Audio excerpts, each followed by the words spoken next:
Pisces, Pisces rising. How you doing, Pisces? So this is going to be your reading for the Libra new moon. That's an eclipse. It's an annular eclipse, which means we're going to get a ring of fire. And this is happening on the 2nd or 3rd of October, depending on where you live. It's predominantly the 2nd for the world. Those of you, I believe, in Australia and that side, is going to be on the 3rd. So I'm going to be pulling cards for figuring out what's the most integrated and expansive intention of this eclipse cycle for you and how to work with it. And so that's what's going to be coming through in the tarot. I'm going to be breaking down the astrology, and I read for the rising signs in terms of the astrology. So for those of you who have Pisces elsewhere in your natal chart, look to what house it falls in. Look to the themes of that house. You want to apply those themes along with all the other meaning you've got going on in Pisces. Perhaps your sun is there, so you apply the themes of the sun as well to the messages that come through, because it will be as if that Pisces energy, wherever it falls in your natal chart, has now energetically moved to the first house. You just got to add on your natal chart meaning on top of it. As always, take what resonates. And leave what doesn't. Before I begin, I just want to say there is, since the sun moved into Libra, which marked the Libra equinox, until the end of Libra season, if you book a personal reading through my website, you will get double the amount of time for the reading. Now, there's a calendar on that website, so it doesn't have to be booked to happen in Libra season.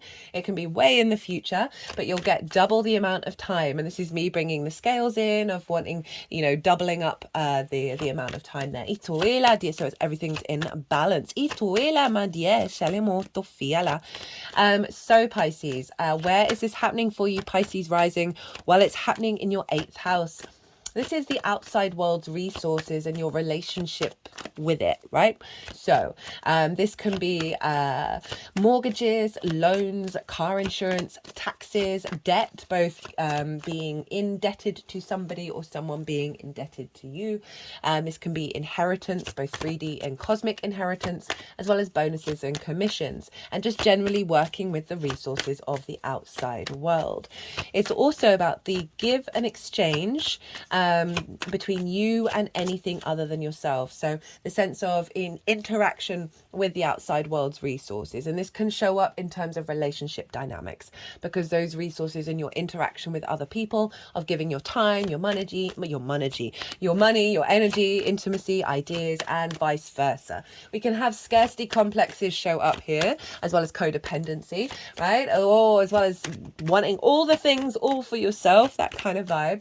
And this is also where your relationship dynamic and the resources of source are. It's a very psychic house. So you've got a new moon here, and it's an eclipse. As I said, it's an annular eclipse with that ring of fire. Now, I've done a collective reading, and this is where I've broken down the astrology in a lot more detail, like really expanded into it. And I do the same thing in the collective reading to tap into the most integrated and expansive intention of what the transit's doing. And so the reason why I do this is so you can then apply that to sort of any scenario that's showing up in your life in regards to the Libra area of your chart, okay? And so this can be the challenges where you're like, what's going on?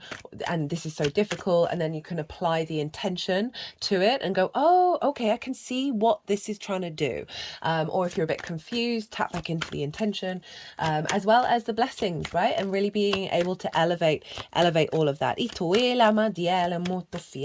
So if you want a deeper dive into this lunation cycle, into this eclipse cycle, go check out, pause the video, go check out the collective reading. I also did collective tarot as well, and I pulled some cards on the symbology of the ring of fire, of what that means in regard to this Libra eclipse. So, and channeled messages come through as well. So as I said, if you want a deeper dive, pause this, go watch that, come back here, and then this is added on top of that. This is how this relates to the Pisces collective. So as I said, very psychic house, relationship dynamics.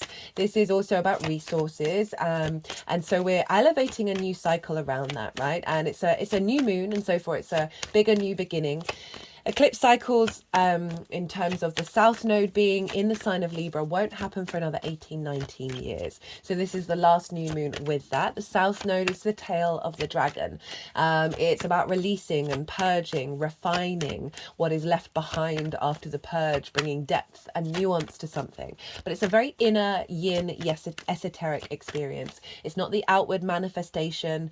That's the North Node, right? So you may have found old dynamics falling away, the desire to interact and co-create with people not really being a priority because you've been recalibrating your understanding of what that all means to you. You may have had a reduction in the resources and the support from the outside world in ways where you're like, oh, I really needed that, but actually it will have turned out that you needed to wait and something better is going to come along.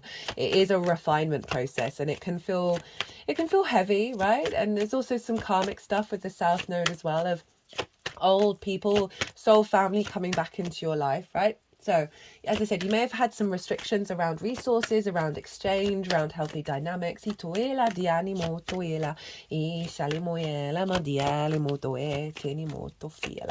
all of this is making sure that you're getting back into balance, right?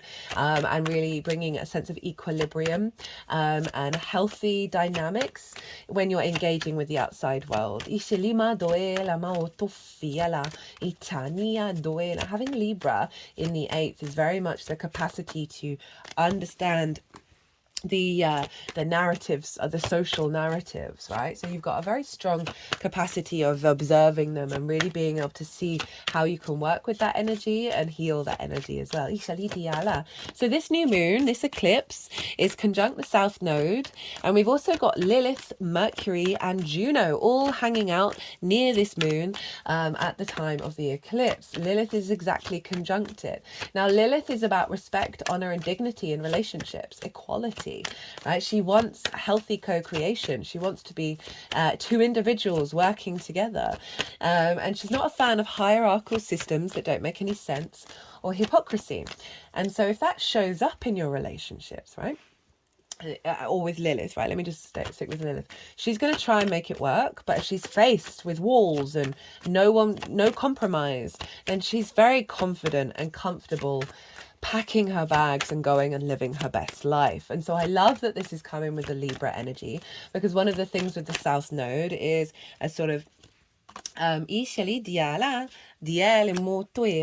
is a refinement, of moving away from people pleasing, right? The diplomat and the ambassador can be strong Libra energy. It is about diplomacy. Bill Clinton, for example, had a stellium up in the sign of Libra, and it can sometimes, you're not sure if you can trust it, right? And so there's a release of this, as well as making sure that you're not people pleasing when engaging in relationship dynamics as well, i.e. prioritizing everybody else and forgetting your space at the table. So there's an elevation of this, of a healthier, more balanced, and your capacity to speak your truth, right? We've got Mercury here. And so there's lots of things with this going on in the 8th. We'll have your confidence to be able to communicate your core principles. Juno represents commitment, your ride or die. That's really important to you in terms of these relationship dynamics, in terms of how you perceive the resources of the outside world, moving away from scarcity, coming back into balance and seeing abundance. Juno can really facilitate that, as well as getting a lot of downloads from source, getting a lot of messages, a lot of ideas that's going to be serving your liberation. Ila diala, they like this one. Ishalima. Did I mention this? Hello, new viewers. My name's Chloe. I work with card divination, astrology, and I channel multi-dimensional energies through my body, both in the form of physical and vocal light language. You heard the light language. You're seeing it as well. Ishala diala mo toela. And all of this brings in healing, attunement, and activation codes throughout the readings. There was always a bit of a clear sign that that particular message has a stronger resonance. Itoela di shatina moetenema. Itoela diana. So lots of downloads, lots of being able to perceive what source is trying to give to you, and help support you. Itoela madiana. New perceptions over abundance that is giving you this sense of respecting self and respecting the resources of the outside world and coming into harmony with that. Juno is elevating the sense of commitment of the new cycle of working with the resources in the outside world that serves this level of commitment within your own frequency. Itoela diatum tum tum as well as a level of committed relationship dynamics that serve each other, right? Doesn't necessarily mean they have to be long-term relationships. It's just, you know, when you're engaging in those kind of dynamics, like you're stepping up to the plate. And by feedback loop, the outside world will be as well. Now, we want to look to where Venus is, because Venus is influencing this moon because she rules Libra. So wherever Venus is affecting what's going on, and she's over in your 9th house of your perspectives, right? How you map yourself out in the world, in the universe, your morals, your ethics, your philosophies, your connection to book, religion, source, science, nature, whatever it is that's part of a bigger matrix that you know you're a part of, and you're figuring it out, right? It's how you understand the world, the lens in which you do so. And Venus is there, so she is influencing this moon of making sure that the interactions that you're having are in alignment with the elevation of your perspectives and your core perspectives of how you connect and flow through the world. Itani moto fala disheni moyala madiana dianyuto fila. So basically kind of being on the same page. It doesn't necessarily mean you have to agree with everybody and everyone has to agree with you, but it's about a frequency. Itala diano moe dani motoela. She's also bringing the grace and favor and transformation around your perspectives, bringing more ease and understanding and connection and love of how you connect to the world, to the universe, which is going to be then accentuating your relationship with source as well as your relationship with the outside world, rather than seeing imbalance. We're coming back into harmony. Itoila. Now Venus is making aspects to Mars and Saturn, who are both in water signs. We're getting a grand water trine, Pisces, and obviously one of those signs is you, where Saturn is, and Mars is over in your 5th house of creation energy. Now all these planets are talking to each other by trine. A trine is ruled by Jupiter, who's traditionally your ruler, Pisces, and so there's this generosity of spirit, is bringing together of energies in order to elevate and find deeper wisdom and knowing, bringing confidence and ease and a sense of flow, perhaps opportunities and luck coming in with all of this. But overall, I talk about the overall theme of this and all the other astrology in a lot more detail in that collective reading, in terms of we've got all the water signs being activated, and all of that elevation and coming together is being funneled into how we perceive social dynamics, right? And so we have this linked into your creativity and your sense of self. So there's a real elevation of joy, pleasure, creation energy, the embodiment of self, and that's all funneling into your perspectives and the sense of connecting to your perspectives truly, madly, deeply. And I do feel like the confidence in you being able to communicate that with the outside world, and in relationship dynamics of being very confident expressing these things and not necessarily worrying whether they are going to be received well or not. And I also see this as coming more into alignment with others. They don't necessarily have to agree with everything that you're saying, but it's certainly a resonance for open conversation and open awareness and interactions. Now for some of you, this might be an activation of resources that's allowing perhaps for you to travel to a foreign country. Venus up in the 9th is bringing you more joy, more creativity, and elevating your sense of self. That's not going to be for everybody. They might be resources, they may not be material, but you may get some downloads as well in alignment with how to infuse your creation energy into your embodiment of self and into your perspectives. Is that too?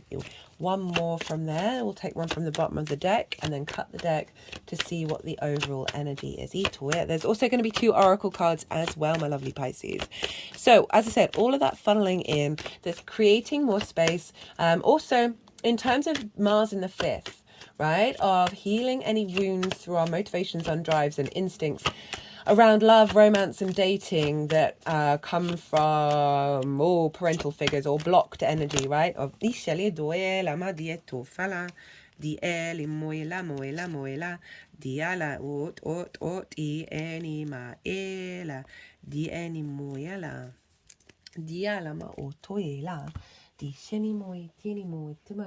Yeah, I can really see some deep healing work going on there. That is any distortions around the capacity to give and receive, that sense of reciprocity, that you are valued, and that that came out quick. And so is the external world, and working at a higher level when we're interacting with the outside world. So that's that. The only other thing I'm going to talk about is that Mars is opposite Ceres at the time of this eclipse. Ceres is over in the sign of Capricorn, which is your house of good spirits, your hopes and dreams, friends, groups and alliances, and reaping the benefits from the 10th house. This is what's forming a T-square. So we have Ceres and Mars in opposition, and they are both square this eclipse. And so the release point for a T-square is the bottom of the T, is the eclipse. So that Mars and Ceres energy is coming together and funneling into this eclipse. And Ceres, as I said, hopes and dreams, friends, groups and alliances, and reaping the benefits from your 10th house. She provides the harvest, abundance. She is the grain mother. This is about nutrients and nurturing and nourishment. Ituela Diania, with Mars over in your creativity and joy, right? Your sense of how do you birth things into the world? How do you find your pleasure? Ishali Diala Modoela. So Ceres is making sure you're getting support and the harvest come in, and an elevation of being able to seek out those resources that really serve you in the long term in regards to your creation energy, and clear some blocked wounds where there hasn't been abundance, right? There hasn't been a harvest when it's come to your relationship dynamics. This is also elevating your relationships with good spirits and joy. I just feel like it's a release of a lot of old tensions, a lot of old cycles that aren't to do with you, but there's something hanging on. Remember that this is the South Node, so there's an element of purging and releasing with this cycle of those tendrils that are stuck.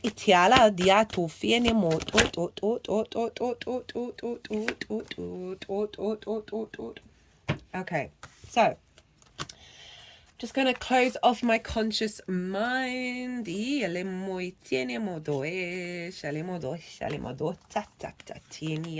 While the energies that I work with, they are diatoela ditoele dianima itiniana ituela.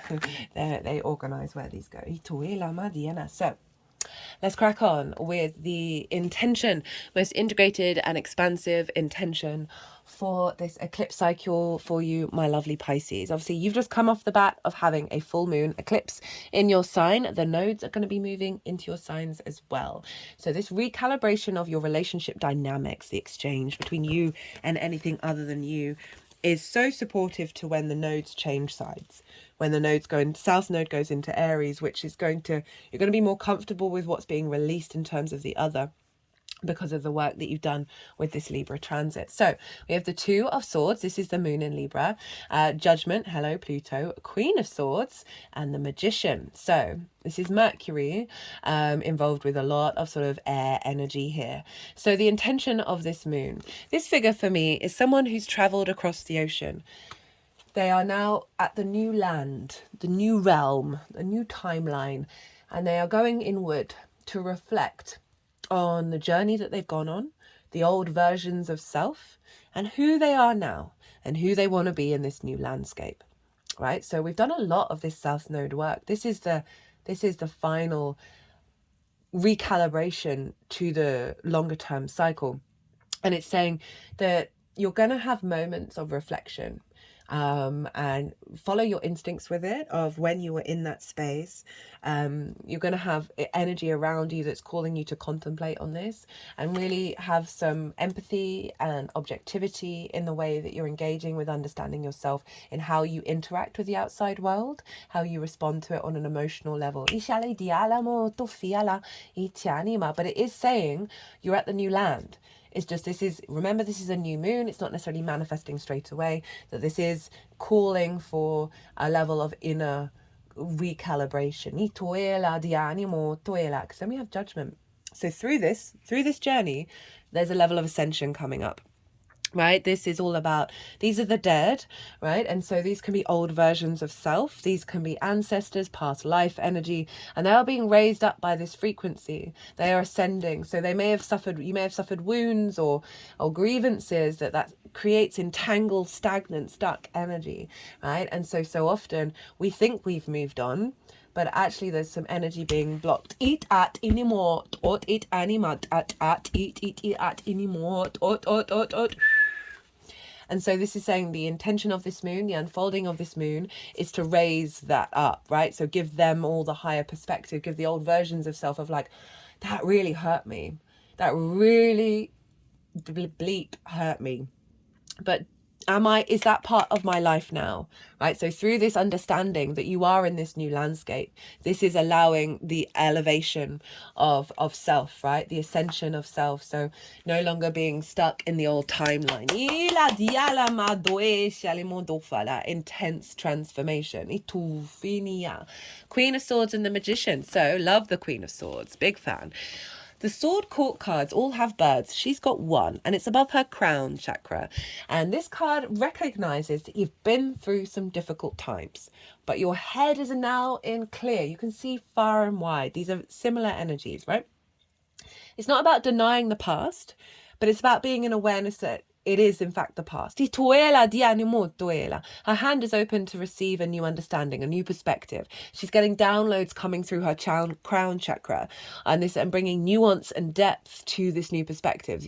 Queens are very yin. They observe, they bring strategy. It's not about the outward manifestation action just yet. It's about recalibrating with this upgrade of how you perceive the world and how you want to interact with it at your core frequency. And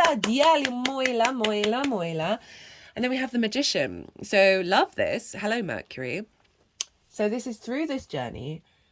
The Magician is aware that everything around it is a resource it can work with, to manifest with. As above, so below. It is the recalibration of how you perceive, how you engage with the world, with the resources. And it's taking you into a higher state of manifestation, right? And bringing you into a unity internally, and you're seeing it show up in the outside world. It's giving you your power back, essentially, of your capacity to manifest with the outside world. Remember the perspectives, the self, and the joy, right? We've got the Ace of Cups following the Tower, right? So structures having been pulled down in order to bring this Ace of Cups in. This overflow, this sense of peace within yourself and your emotional body that's allowing you to access this in a higher level. Also, like purging any resentments, any wounds with that judgment energy that's allowing that Ace of Cups to like come from a place of abundance when you're interacting with others in a way that doesn't deplenish your energy, right? So many of us give from our cup rather than our saucer. We want to give from the saucer because then we're giving from the overflow, from that pure state of abundance. So how to amplify this energy and work with it? We have the Death card, we have the Two of Pentacles crossing it, and we have the Queen of Cups and the Strength. So I feel like these two want to work together, and this is calling you to let go of distortions around the Two of Pentacles, right? So the Two of Pentacles can be both the hamster wheel, right? So going round and round and round and round, and the cycle's never changing, to also the master juggler of existence, right? Of juggling the different resources and the interaction and being in harmony with the give and receive. Now, I don't always bring that frequency in, but because it's crossing it, it's giving this sense of a letting go of the sort of more difficult energy of the Two of Pentacles and bringing in the heightened awareness of reciprocity and the infinity symbol. You've actually got the three. Whoa, I don't remember the last time that this happened. You have the three cards that have the infinity symbol in. So there's a real harmonization of your energy, where, you know, I said earlier, like, give from your saucer. Don't let situations deplete the energy. And that you've got the 3 infinity symbols, which is a generator. It's also a cruncher of time. I can see you getting out of cycles that have restricted yourself, right? This figure, in terms of the hamster wheel of like, got to keep going, got to keep going, got to keep doing the thing in order to feed myself, right? So there's an element of scarcity with this, and a fear of survival mindset, as well as being the master juggler, of being able to do all the things and engage with the world in lots of different ways. And again, that sense of reciprocity in the 3D realm between you and the outside world. So there's a mixture of letting go of the fear, the scarcity, the hamster wheel. Realize that has no hold over you anymore. Of the balancing act of doing all the work yourself, and really retapping into a sense of, how do I find more flow? I think the simple acknowledgement of that things are falling away, right? You're protected in this journey. Protected in this journey of the purging, right? Of, this is Scorpio, where Venus is, of your perspective. Certain perspectives that have brought this in, that then you perhaps have seen be recreated in the 3D world.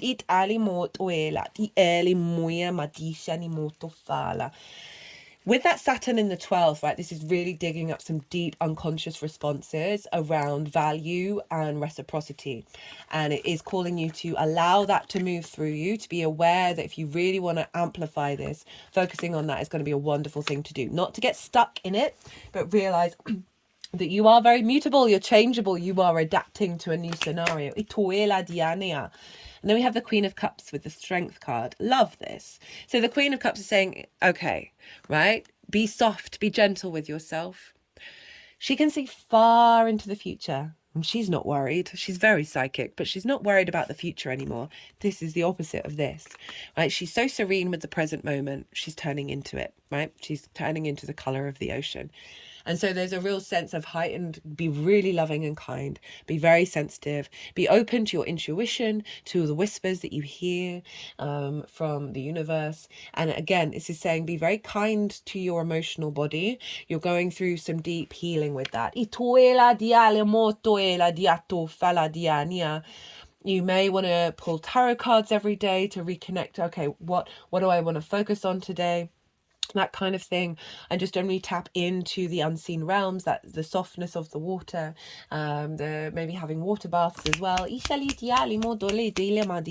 especially with salt, with Saturn as well, and just overall I'm getting being very tender to yourself, be very nurturing to yourself as all of this flows through you, and try and get into a state of serenity even if things are feeling a little bit like, what the F is going on.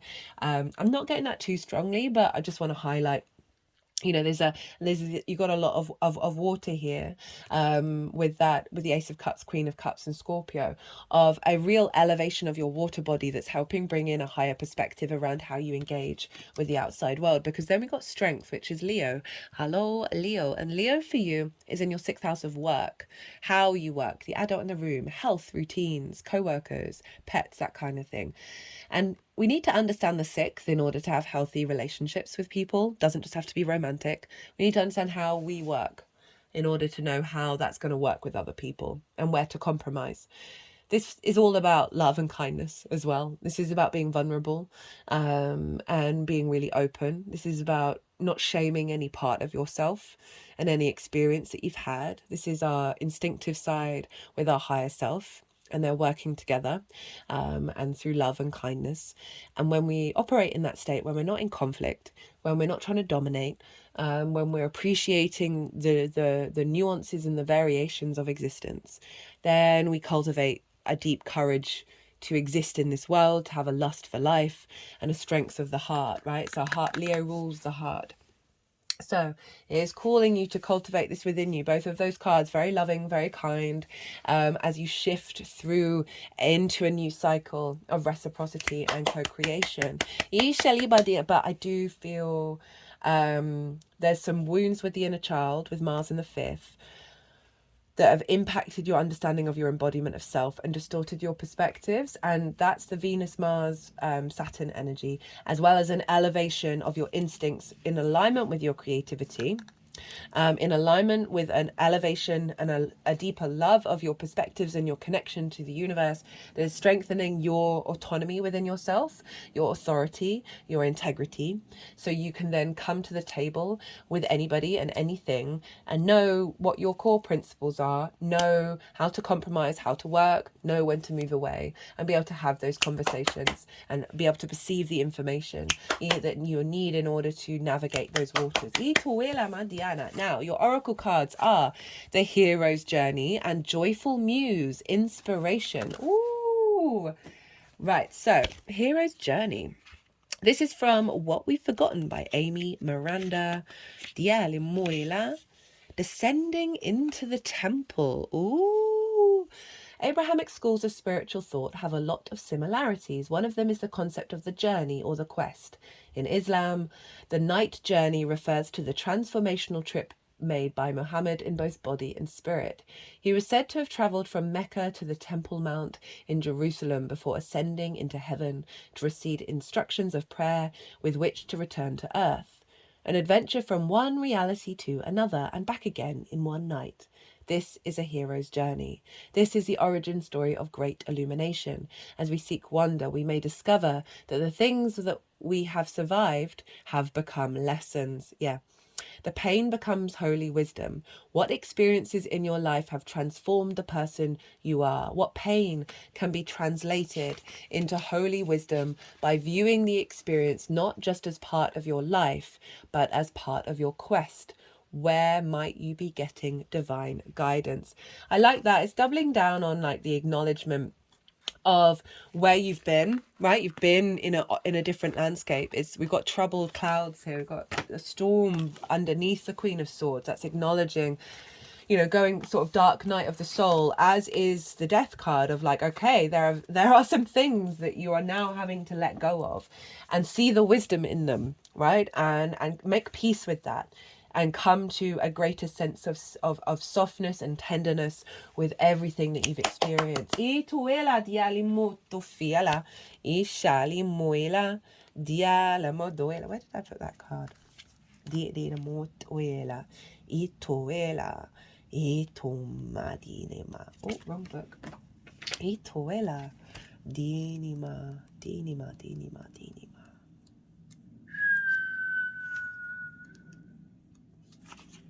Joyful muse, inspiration, the gift of play in a child. Okay, there's Mars in the fifth. The joyful muse invites you to be more playful, to have more mirth and joy in your life. You've become boring to yourself even as others continue to find you interesting. Circumstances have dulled your edge and it's time to change. Not the things around you, but your attitude. Blowing a morning kiss to yourself in the mirror, smile to a stranger, wink to a child. Ishali diali moela diali molto fala. Be mildly but elegantly inappropriate. The joyful muse is a source of inspiration, a wild and disruptive feminine force that compels you to invite more pleasure and delight into your life. Give yourself permission to be mischievous and find the humor in the tragedy while careful not to become frivolous. The power of this muse will shake up everyone around you and invite you to create beauty and grace out of the pain and tragedy you perceive in the areas of your life. Oh, Pisces, you got two cards that are saying you've gone through it. I mean, I'm not surprised. Saturn in the first. I mean, I say this every time with your readings. When Saturn leaves Pisces, you are going to feel so much more confident within yourself, despite what may have been going on, right? It gives you a deeper level of your own inner authority, your own commitment to your embodiment, but it's a difficult transit. There's no getting around it. And my heart goes out to you all for whatever it is that you've been through. Anything that I ever say is never to dismiss the experience or the emotions that you feel with it. You are a multifaceted being who's able to feel that grief, that tragedy, and at the same time be the joyful muse and be in a state of neutrality. You are capable of that. It doesn't deny it. We're not here to reject or suppress anything, but just this awareness that all things do pass. And time is a wonderful healer, as is perspective.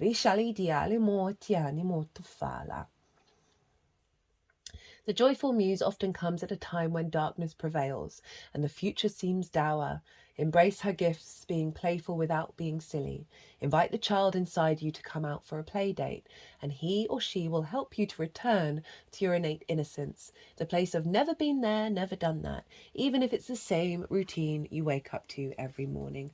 I really do like how that brought everything together at the end, with that focus of Mars in the fifth, of doing some deep healing on the inner child to elevate and bring more grace and favor into your perspectives in the world, right? Venus wants you to feel good in the 3D world, in any sign that she's in.